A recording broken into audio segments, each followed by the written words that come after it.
Okay, I had a bottom drawer that kept popping out, kept sticking out just a little bit, wouldn't close. Wanted to show you what it was. It's really simple, happens all the time, especially on a bottom drawer. So go ahead and lift the drawer a little bit, pull it out, and take a look underneath. What I found on this one was this had fallen down behind there. And a lot of times that's what it is. It's just some bags or whatnot, grocery bags. You know, someone uses a certain drawer or whatever and they fall off the back, go behind there.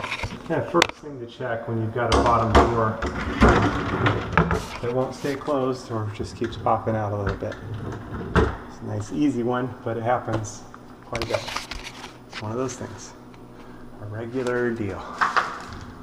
Yeah, we found some felt protectors, so that's good.